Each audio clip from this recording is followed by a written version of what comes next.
Hoje eu vou contar para vocês como foi a minha experiência com deportação em Londres.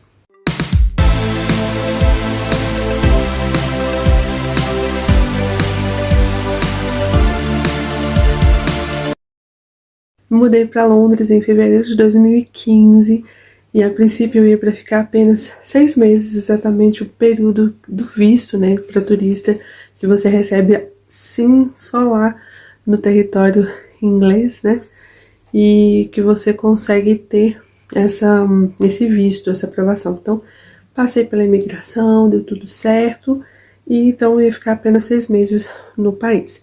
Fui eu e o meu melhor amigo. E ao chegar lá, nós tínhamos uma hospedagem de uma semana. Então, durante aquele período, se a gente conseguisse trabalho, né, casa, a gente ia ficar. Se não, a gente tinha ali a passagem já comprada para voltar para casa. Então, nesse período, eu consegui rapidamente uma casa, uma indicação de uma conhecida nossa, que nós fizemos amizade estando em Londres, e ela me indicou uma casa para eu poder cuidar, né? Uma casa para limpar. Então, esse foi meu primeiro trabalho. Depois eu comecei a fazer, servir em festas, né? Servir bebidas em festas, cuidei de criança, fiz algumas coisas assim, até ter outras casas para preencher a minha semana.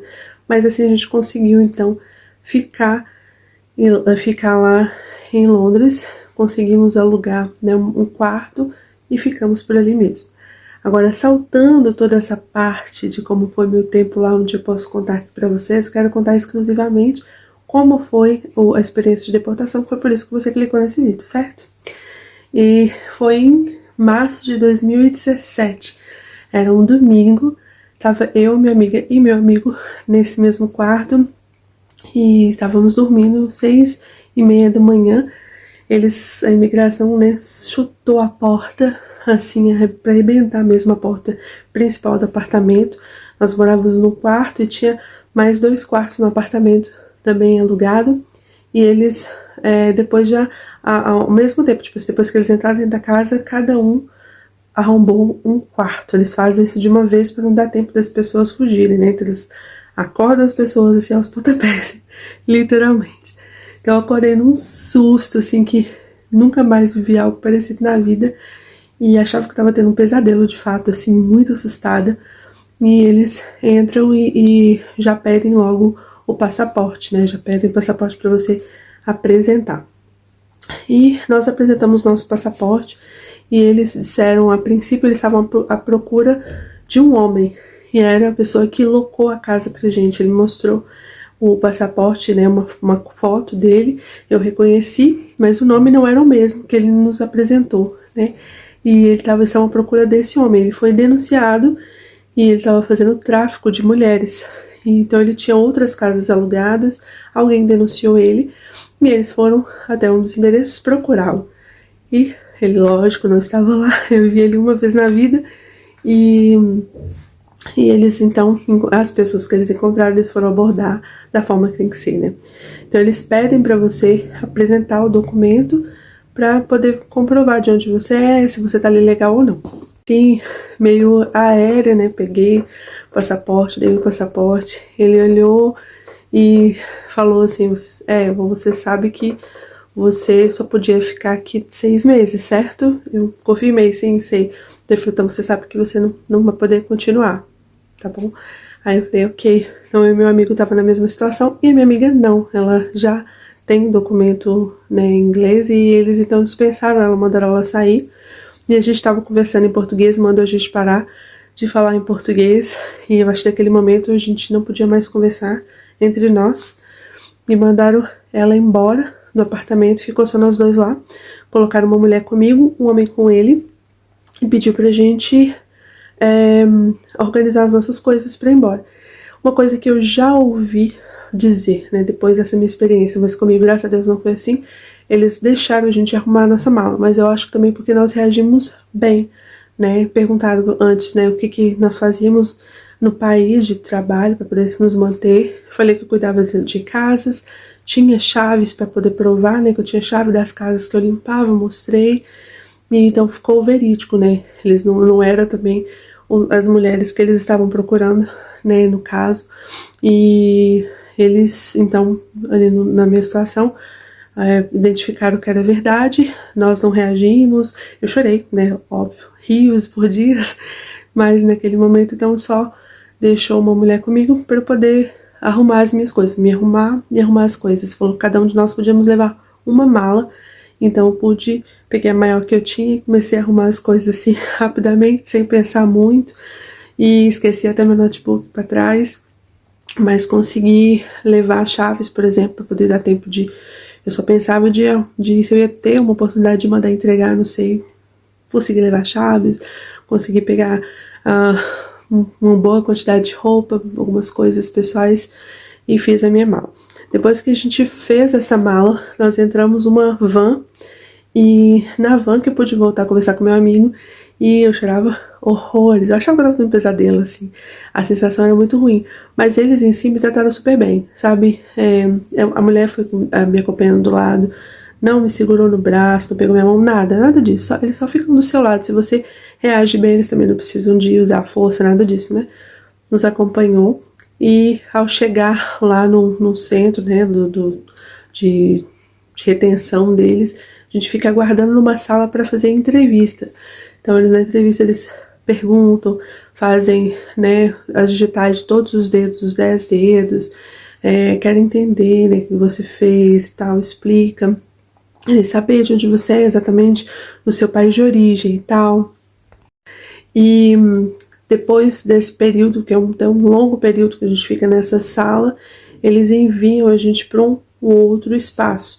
Daquele momento, depois que nós chegamos ali naquele lugar, em diante eu já não vi, mas meu amigo, só voltei a vê-lo no Brasil, porque ele foi para um lugar de detenção de homens e eu por um lugar de detenção de mulheres. A gente se viu por um vidro até um certo tempo, depois não o vi mais, mas eu consegui ter comunicação com ele por telefone depois. Quando nós chegamos nesse alojamento, era um alojamento, não posso dizer que era uma prisão, não era uma prisão, não tinha cara de prisão, era um alojamento, um lugar muito bem estruturado. Eu ficava no quarto com uma outra mulher, ela era muçulmana e ela já estava lá há 7 meses, há muito tempo, né? E assim, eles não obrigam você a voltar, né? Você também não pode voltar para o país, ficar na cidade. Esse lugar que nós ficamos era distante, assim, de Londres, era tipo no interior da Inglaterra, sabe? E então você, dentro do período que ela estava ali, ela ainda não tinha assinado, né, para poder voltar, não tinha entrado em acordo, então ela ainda estava ali naquela situação. E então no começo para mim foi muito traumático, assim. Na hora que a gente estava na van, que passava assim pelas ruas, e eu via ali um lugar que eu amava, gente, eu amo demais aquele lugar, e toda a minha experiência lá foi muito boa até esse momento. E para mim foi muita tristeza não poder despedir das pessoas, não poder encerrar, né, os ciclos, não poder devolver aquelas chaves, agradecer aquelas pessoas que me deram emprego. Para mim foi muito triste não poder ter tido essa oportunidade, é só isso que passava pela minha cabeça, o porquê.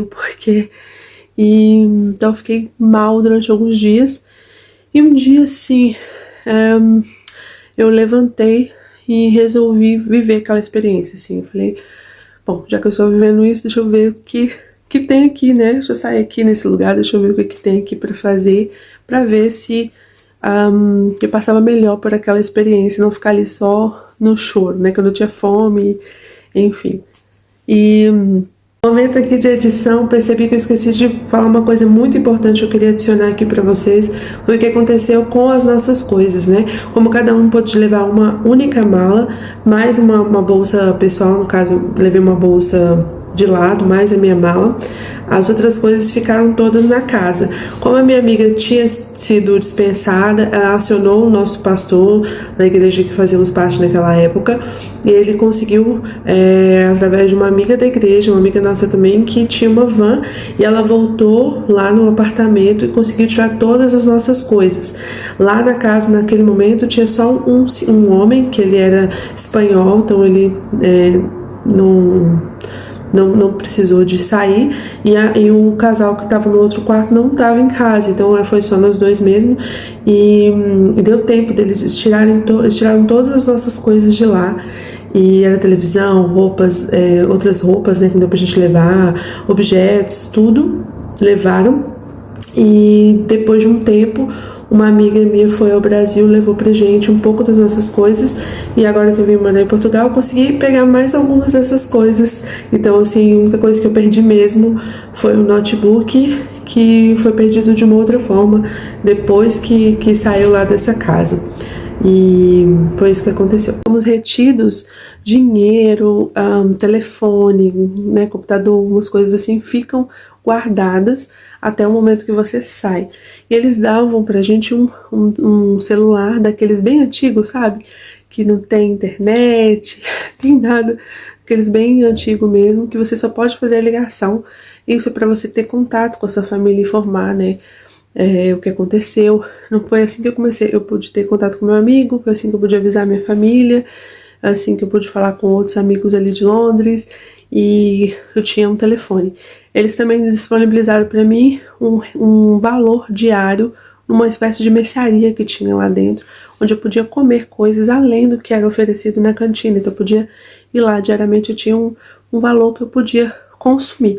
Se eu precisasse gastar algo além do que eu tinha, eu podia usar do meu próprio dinheiro, e depois eles retiravam, né, do montante no acerto final, quando eu estivesse indo embora. E então, durante lá, o que tinha lá para fazer, né? Bom, lá dentro tinha sala de música, tinha aula de arte, tinha igreja, tinha biblioteca, sabe, na igreja, no caso evangélica, eu sou evangélica, não tinha, mas tinha também salas para outras religiões, também tinham quase todas que eu conheço, tinha como você cultuar a sua forma ali, tinha um espaço para isso, então era bem grande, tinha como fazer aula de inglês, eu fiz teclado em inglês lá, além de ter acesso à biblioteca e participar dos cultos, né, evangélicos também que tinham lá. Eu fiquei um período de 17 dias lá. Por quê? Quando saiu a primeira passagem para o Brasil, para mim, eles me chamaram, e essa passagem era para Brasília. E eu sou de Belo Horizonte. Então, eu não aceitei. Falei, olha, é assim, eles falam que você pode comprar a sua passagem e ir. Então, eu podia comprar a passagem no mesmo dia, não precisava ficar lá nenhum dia. Só que, tipo, você vai com o seu próprio dinheiro e isso pode, né, você já vai chegar lá do nada, de supetão, com menos dinheiro. Então, assim, eu pensei, vou ficar com o meu dinheiro, então vou esperar que eles consigam, então, a passagem pra mim. Eles dizem que a vantagem de você comprar sua passagem é que você pode voltar em 2 anos, né, foi o que me disseram. E se eu deixasse para eles me deportarem, no caso, providenciar a passagem para mim, eu só poderia voltar depois de 5 anos. E naquela situação eu só pensei assim, não vou gastar também o meu dinheiro, e aceitei esperar o tempo, né, e a passagem que eles providenciaram. Só que quando eles conseguiram para Brasília, eu não aceitei, porque eu falei, olha, Brasília é muito longe, então eu vou esperar para minha cidade. Depois eu consegui uma outra passagem que era para São Paulo. Não aceitei também. E a terceira foi para Confins, né, em Minas Gerais. Aí sim, eu aceitei e fui embora. Então isso foi um processo aí de 17 dias que eu fiquei por lá. Nesses 17 dias eu, depois do período de tristeza, assim, quando eu me abri para a experiência, eu conheci pessoas maravilhosas que estavam ali vivendo aquilo por motivos diferentes de mim, assim. De ter vencido um visto também, mas de estudante ou outra coisa. Pessoas que não queriam voltar para seus países porque saíram fugidos, ou que eram de países perigosos, que não queriam voltar para lá, que por isso não assinavam para voltar.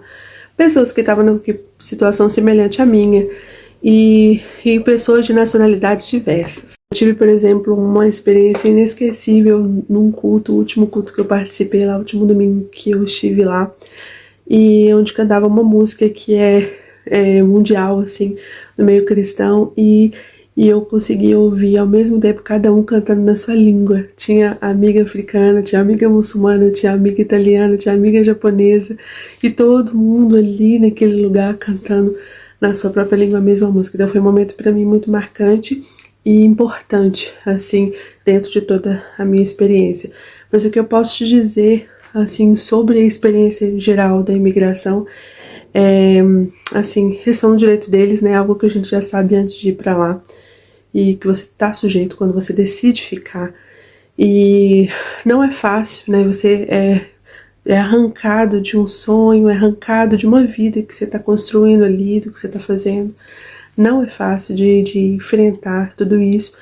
Mas o que eu posso dizer é que eu não fui maltratada em momento nenhum, que eles respeitaram com respeito na forma de falar, com respeito na espera daquela decisão até você entrar, né, dentro do avião. É tudo um processo bem respeitoso e que eu não tenho nada a dizer contra a eles sobre isso. Então, depois dessa experiência dentro deste lugar, né, acho que uma coisa que eu esqueci de falar, por exemplo, além dessa infraestrutura toda que tem, né, não falei sobre a refeição, por exemplo, que era uma coisa importante de falar com relação à parte da alimentação, é que tinha um cardápio que você podia fazer previamente toda segunda-feira, que você queria comer toda semana, e tinha comida para as nacionalidades, sabe? Eles respeitavam isso. Por exemplo, um japonês que tem uma particularidade de alimentação, ele conseguia comer coisas que atendiam ele. Então a gente vê uma variedade muito grande ali para alimentação. E eu acho que tudo isso, tudo que eles preparam ali, você podia receber visita, eu recebi visita dos meus amigos ali. Alguns amigos foram me visitar lá e que foi muito importante para mim, deu muito conforto, nunca vou esquecer. E tudo isso te ajuda a passar melhor possível dentro daquela experiência, sabe? Você poder falar com parentes, você poder receber pessoas, você poder escolher a sua alimentação. Você tá ali dividindo o quarto só com uma pessoa, o banheiro dentro do quarto, um guarda-roupa para você guardar suas coisas, suas roupas, né? Tudo isso te ajuda a passar ali cada 24 horas da melhor forma possível. Depois, então, que eu assinei, então, o dia da minha viagem, chega um momento, eles te acompanham até ali dentro do avião. Eu entrei primeiro do que os passageiros do dia da viagem, fui só eu de deportada naquele voo. Então, eu entrei primeiro, tem um assento mais atrás, reservado, né, para aquele voo para pessoas que estão sendo deportadas. Eu fui ali naquele lugar, fui atendida normalmente, foi uma viagem normal, era uma cadeira normal, sabe? Tudo normal, a diferença só que eu entrei primeiro, eu entrei pro outro lado, não passei por imigração, não tive que pesar mal, nada disso. O que eu tinha levado, eles já colocaram no avião, já entrei por trás, é só uma forma diferente, assim, do processo da viagem. Ao chegar no Brasil, fui acompanhada também, aí já pela operadora, né, do avião, até a Receita Federal ali, a Polícia Federal, Receita Federal, até a Polícia Federal. E ali, a partir daquele momento, eles entregam o passaporte na mão daquele representante ali e já você tá livre, né? Já tá dentro do seu país. Aí eles te devolvem o seu passaporte e pronto, acabou. Eu não tive carimbo algum no meu passaporte, até utilizei o mesmo passaporte para poder vir para Portugal e não tive nenhum problema com relação a isso, mas eu sei também de casos que eles carimbam, né, que a pessoa foi deportada, que é uma outra coisa que dificulta aí. Não sei por que não fui, mas eu digo que eu acho que como o nosso comportamento foi de tranquilidade, de aceitação, de estar tudo bem, também tudo correu da mesma forma, né? Não tivemos nenhum problema com relação a isso. O passaporte, a última vez que eu vi foi quando eu tinha entregue para aquele homem lá da imigração, só recebi ele de volta no Brasil, achei que estaria ali carimbado, alguma coisa assim, não está. Não voltei lá ainda, não sei te dizer como vai ser, mas eu acredito que agora eu já posso entrar com mais tranquilidade. E se você me perguntasse, você voltaria a morar lá nessa situação? Olha, nessa situação, hoje, minha cabeça é de não gostaria de morar lá dessa mesma forma, né? Depois da experiência que eu tive em Portugal, com relação à documentação, fico ainda um pouco receosa. Não te vou dizer que eu não farei isso nunca, não posso dizer isso, porque eu gostei muito da minha experiência lá. Tenho aquela sensação de não ter terminado o meu período lá, aquela vontade de voltar, não só os lugares que eu gostava, rever algumas pessoas, mas escolher sair, sabe? E quando eu fui ao Brasil, depois de estar em Portugal e pude voltar, um dia que eu voltei, eu nem lembrava, assim, dessa situação da imigração, da deportação. E eu pude lembrar, assim, falei, gente, que delícia você poder escolher, né? Quando você quer voltar. Você sair de um país e voltar quando você quer. Isso é muito, muito bom, sabe? Então, eu não posso dizer que eu não faria isso de novo, mas porque eu sinto que preciso voltar lá, sabe? Mas é isso, fica a dica aí pra você que tem esse desejo de morar lá. É uma coisa que pode acontecer, mas também é minha experiência para você saber. É lógico que é a minha história. Tenho certeza que deve ter aqui no YouTube histórias diferentes. Essa foi a minha história de inspiração aí pra você, de alerta também, de cuidado, que tipo assim, mesmo alguma coisa que acontece ruim, um momento ruim, pode sim não ser tão traumático quanto a gente acha que é, né? E também pra mim, apesar de eu não sentir que era o momento, tudo aquilo que eu vivi, foi bom um período que eu estive em casa, assim, a oportunidade de poder ver minha irmã gerar, né, um bebê, conhecer da minha sobrinha. Talvez eu não teria participado desse momento se eu ainda estivesse lá, que eu ia com certeza talvez ficar mais um pouco de tempo. É isso. Espero que tenha sido útil de alguma forma aí essa história pra vocês. E a gente se vê no próximo vídeo. Mas antes, não saia aqui sem deixar uma curtida ou se inscrever no canal ou sinalizar aqui que você quer receber notificações dos nossos vídeos, tá bom? Um beijo e até a próxima.